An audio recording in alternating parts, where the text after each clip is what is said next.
Hi friend जय जगन्नाथ। आज मुझे जाइए मो सान भौणी पाक सान भौणी मत आज नुआ स्टाइल गोटे नुआ जिनस कहला चलते देखा कौन कहला कहला दीदी मु ढोकलार पैकेट किणी आनी चल बनइबा देखा चल मुझे ठीक अच्छे मुझे भिडटा भी हो चल करवा फास्ट कौन करता ढोकलार पैकेटा को बाहर करने अलरेडी से सबकि पड़ी चीनी ठू आरंभ कर लुण सबकि मसला ता सहित सबकि मिक्स होती तो आम खाली देलु तेल आ पानी देकी भलसे मिक्स करके 20 मिनिट्स रखीदेलु तापर केते सुंदर फुली जाइतिला भी तापर एपटे आम कौन करथिलु गोटे बेलारे देलु तेल तेल दे सारा पर से दे देथिले से जे बाटरटा को बनैके रखिली बाटरटा दे सारा एटी आम इडली मु इडली छांचरे बनई पानी अलरेडी गरम हो जाता से देती एपटे आमर 20 मिनिट्स पर बाहर कर बहुत सुंदर फुली तो ता सहित खायापी गोटे चटनी बनई बहुत टेस्टी थिला जेटा कि तेल देता तापर सोरिष देता लंका देता ये चाहिए भोसंगा पत्र दे पारती तो आम पाखे नाला दे नथिलु पानी देता तापर टिके लुण देता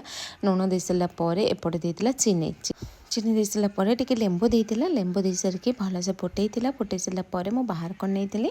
तापर एपटे कौन करते आम जो बनईके रखिलु से बाहर कर नहीं ठंडा हो सारापर बाहर करेंगे ना कि बाहर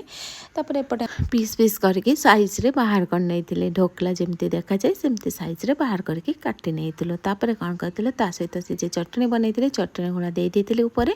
तापर आम सर्व करके खाइलु समस्ते फैमिली खाइलु ता ऊपर टिके नड़िया देते बहुत टेस्टी थी खायापी एमती थर बनईकी देखते पुणी नेक्स्ट वीडियो